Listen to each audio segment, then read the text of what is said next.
Hello friends. Programming skill को develop करने की सीरीज में आज हम देख रहे हैं स्टार पैटर्न के अंतर्गत 11वां प्रोग्राम। ये जो शेप आपको स्क्रीन पे दिखाई दे रहा है, आज का हमारा टारगेट है इस शेप को प्रिंट करना। तो आइए स्टार्ट करते हैं। इससे पहले हम 10 पैटर्न ऑलरेडी देख चुके हैं, तो अब आप लोगों को बेसिक तो समझ में आ गया होगा। मैंने कोशिश की है कि सारे के सारे प्रोग्राम्स एक ही लॉजिक से हो जाएं। बाकी ऐसा नहीं है कि इन प्रोग्राम्स को बनाने के दूसरे और इनसे बेहतर लॉजिक अवेलेबल नहीं है, बिल्कुल हैं। लेकिन हमारी कोशिश ये है कि हम एक जनरलाइज्ड अप्रोच को डेवलप करें जिससे कि एक ही अप्रोच से हम सारे प्रोग्राम्स बना सकें। तो इसी तरह से जो मैंने स्केलेटन आपको पिछले वीडियोस में बताया हुआ है, आप उन्हीं को फॉलो करें, उसी तरह का मैं बनाने वाला हूँ। तो आइए देखें प्रोग्राम कैसे स्टार्ट करते हैं।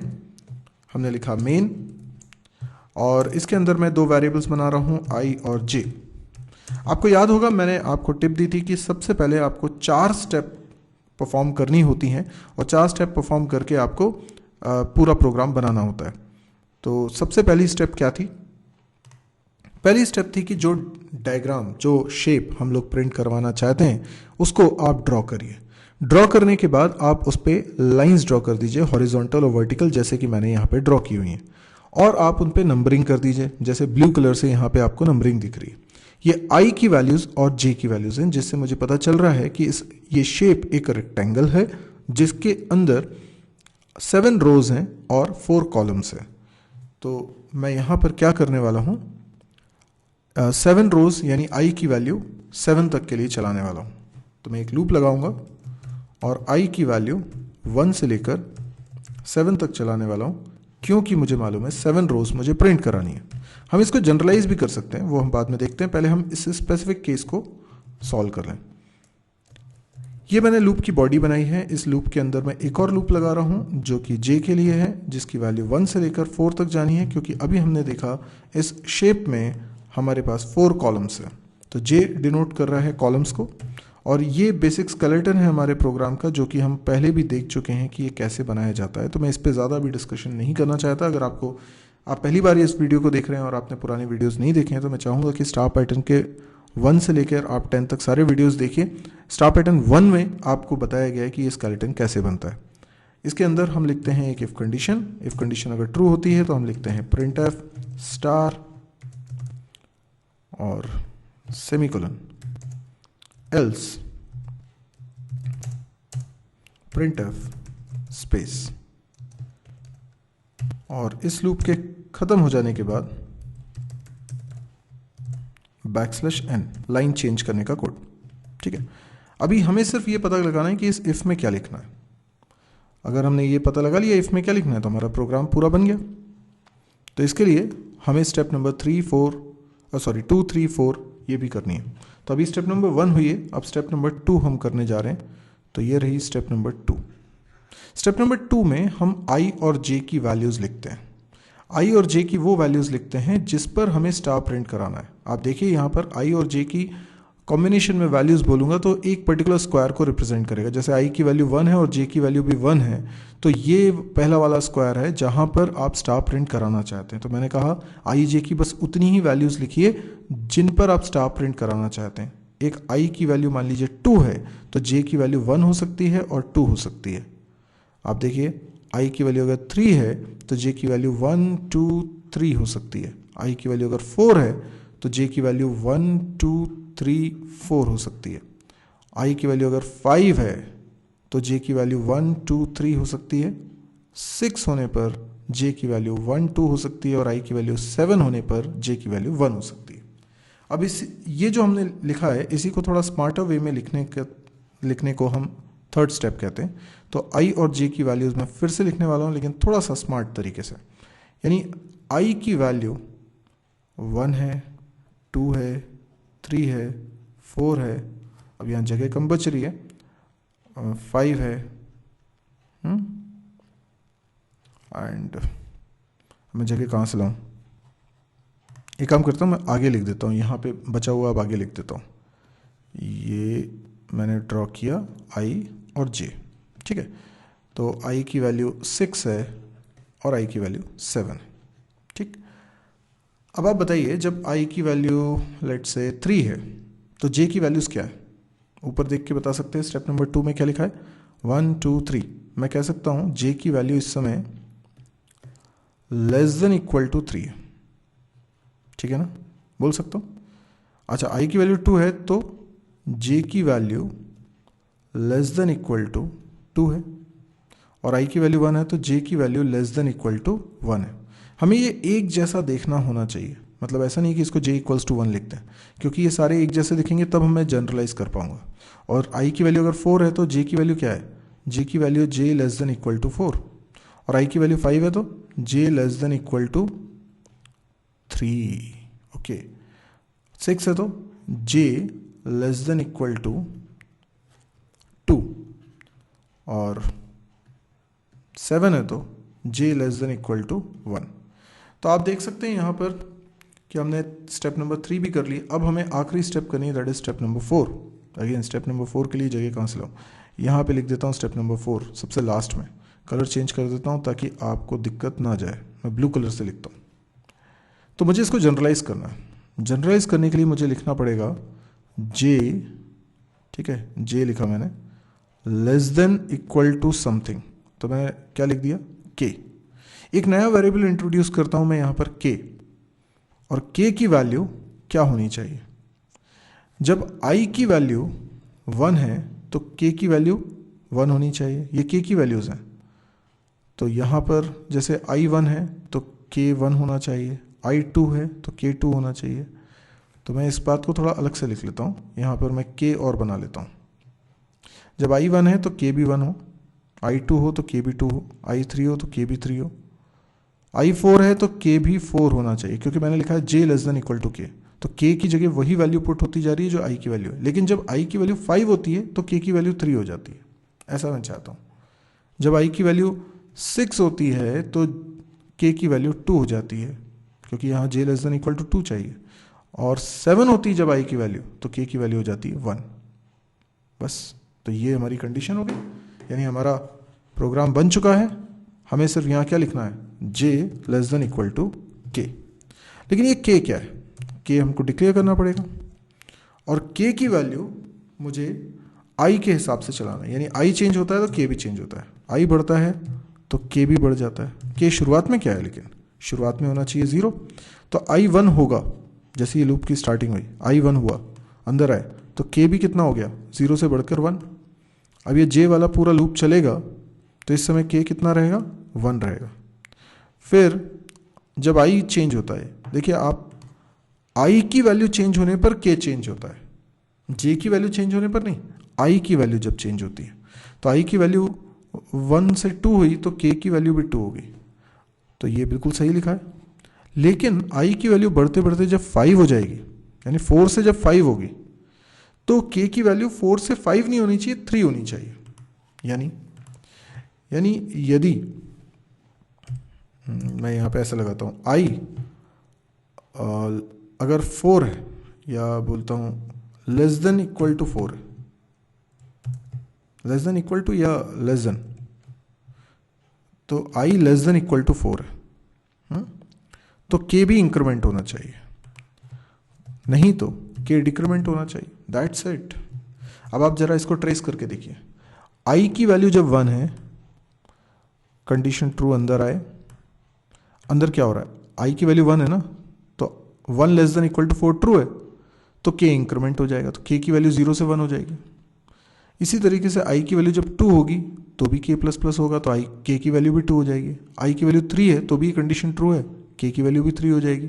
और i की वैल्यू जब 4 है तो भी k में इंक्रीमेंट हो जाएगा और k की वैल्यू 4 हो जाएगी। पर i की वैल्यू 5 है तो कंडीशन फॉल्स हो जाएगी और k की वैल्यू 4 से घट के 3 हो जाएगी। बस हमारा प्रोग्राम बन चुका है। अब मैं इसको सेव करके और बस रन करने वाला हूँ। आप देख सकते हैं जो हम आउटपुट चाहते थे वो आ गया। अब हम इसको क्या करना चाहते हैं, इसको थोड़ा जनरलाइज करना चाहते हैं। हम चाहते हैं यूज़र से नंबर एंटर करवाएं, तो ये कैसे होगा। तो मैंने एक printf लिखा और मैं यूज़र से बोलता हूँ एंटर नंबर ऑफ रोज। ठीक है, तो user number of rose enter करेगा। ठीक है, तो वो तो स्कैनफ से ही होगा। स्कैनफ लिखता हूँ, स्कैनफ में %d और एक वेरिएबल मुझे बनाना पड़ेगा, लेट्स से रोज। ठीक है, ये रोज नाम का वेरिएबल मैंने यहां डिक्लेयर कर दिया। अब मान लीजिए रोज के अंदर वैल्यू क्या है, 7 रोज हम प्रिंट कराना चाहते हैं, तो यहां पे लिखूंगा रोज। ठीक है, तो फिर यहां क्या लिखूंगा, यहां 4 थोड़ा ना लिख सकता हूं, यहां लिखना पड़ेगा मुझे रोज +1/2। ठीक है, तो अगर रोज 7 है तो ये 8/2, दैट इज 4। ठीक है ना, और यहां पर फिर क्या लिखना है, यहां पे लिखना है रोज +1/2। ठीक है, रोज +1/2। ये ब्रैकेट नहीं लगाऊंगा तो गलत हो जाएगा, ये मैंने ब्रैकेट भी लगा दिया। आई होप सब कुछ ठीक है। अब इसको चला के देखें, रन करता हूँ, मैं यहाँ पे एंटर करता हूँ, मुझे 7 रोज प्रिंट करानी है, तो देखिए वही शेप प्रिंट हो रहा है। अच्छा, मैं ज़्यादा बड़ा शेप प्रिंट कराना चाहता हूँ, तो मैंने कहा कि मुझे नंबर ऑफ रोज प्रिंट करानी है, लेट्स से 13। तो देखिए शेप बड़ा हो गया, लेकिन अभी मैं ऑड नंबर प्रिंट कर रहा हूँ, ऑड नंबर एंटर कर रहा हूँ, तो इस तरह का शेप आ रहा है।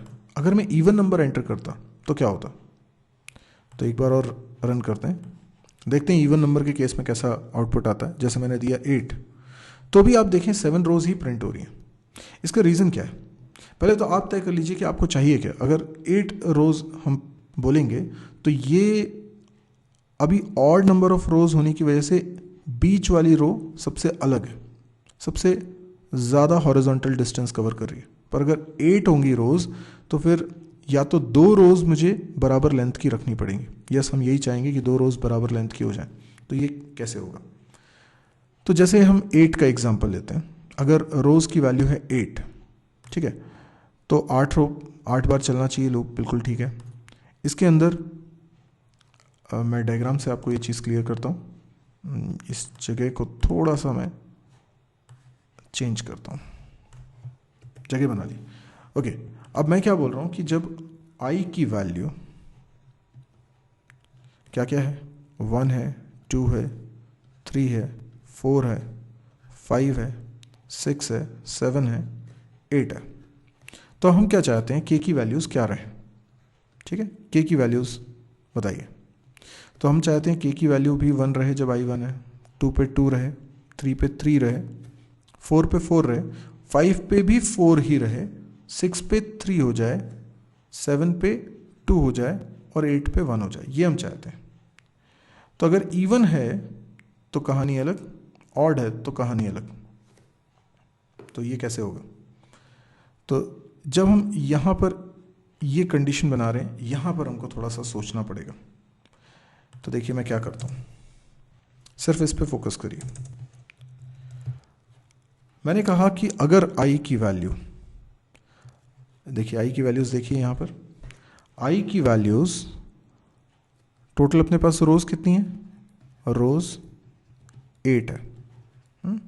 तो आई की वैल्यू अगर रोज़ +1/2 होता, अगर इवन है, रोज़ अगर इवन है तो आधे तक इंक्रीमेंट करो।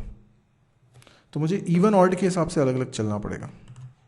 तो मैं यहाँ पर लिखता हूँ 2 सिचुएशन, यदि रोज मॉड्यूलो 2 इक्वल्स टू 0, तो ये तो इवन हो गया, तो इवन का एक केस होगा और एक होगा एल्स का एक केस होगा। तो जो अभी लिखा है वो ऑड के लिए सही लिखा है, क्योंकि ऑड वाला तो हम बना चुके थे। इवन वाले केस में हमें क्या करना है वो हमें समझना है। तो यदि आई की वैल्यू लेस देन, अब रोज क्योंकि इवन है, लेस देन इक्वल टू रोज बाय 2 है, मतलब अगर 8 है रोज की वैल्यू तो 8/2 4 होता है, तो 4 या 4 से कम। तो हम क्या करेंगे, मैं इफ लगा देता हूं, तो हम के में इंक्रीमेंट करते रहेंगे, और यदि आई की वैल्यू ग्रेटर है किससे, रोज बाय 2 प्लस 1। ये मैंने क्या किया, अगर रोज की वैल्यू 8 है तो 8 बाय 2 दैट इज 4। तो आई की वैल्यू जब तक 1 2 3 4 है तो के इंक्रीमेंट होता रहेगा, ठीक है।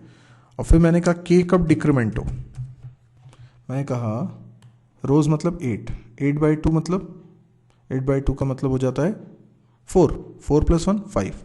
तो अगर आई की वैल्यू 5 से बड़ी, नॉट इक्वल टू 5, देखिए आई की वैल्यू जब 5 है तो ना तो ये ट्रू होगा और ना ये ट्रू होगा, तो के में कोई चेंजेस ही नहीं होंगे।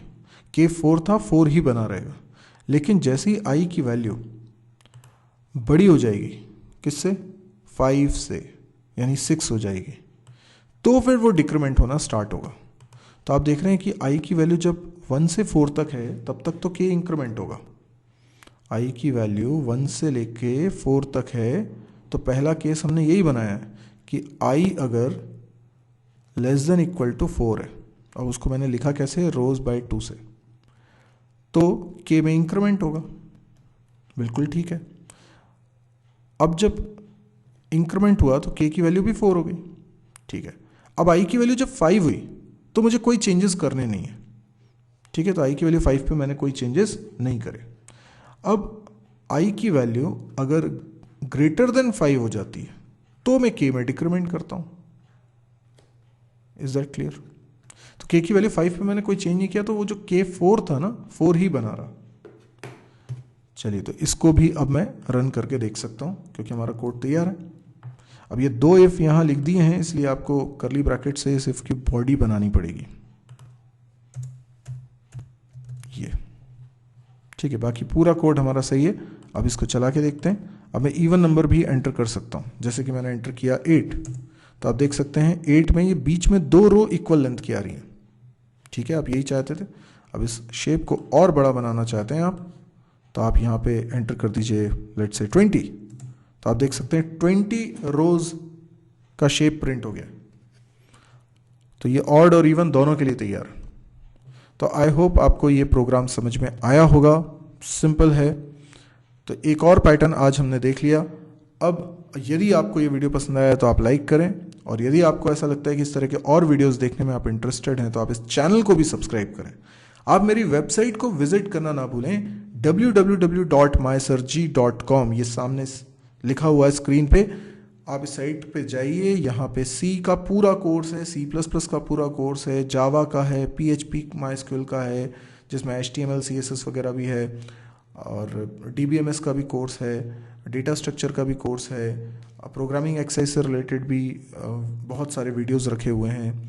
इसके अलावा कैंपस प्रिपरेशन से रिलेटेड वीडियोस भी हैं। तो काफ़ी सारे वीडियोस आपको यहाँ मिलते हैं, और डेली इसमें एक नया वीडियो ऐड हो जाता है। तो जब भी आप इसको देखते हैं तो आपको कुछ ना कुछ नया कंटेंट हमेशा देखने को मिलता है। तो बहुत एक्टिव साइट है, हमेशा आपके काम आने वाली है। और कुछ आपको ऐसा लगता है कि आपको वीडियोस चाहिए हैं तो आप मुझे कमेंट्स करके भी बता सकते हैं या व्हाट्सएप करके भी बता सकते हैं। तो मैं पूरी कोशिश करता हूँ कि उन वीडियोस को भी जल्द से जल्द बना के अपलोड करूँ। तो अगर आपको लगे कि ये मीनिंगफुल है, क्योंकि एक तो ये हिंदी में है सारे के सारे वीडियोस, तो ये बहुत लोगों के बहुत काम के हो सकते हैं क्योंकि हिंदी में मटेरियल कम मिलता है। दूसरी चीज़ ये है कि ये सारे फ्री ऑफ कॉस्ट है।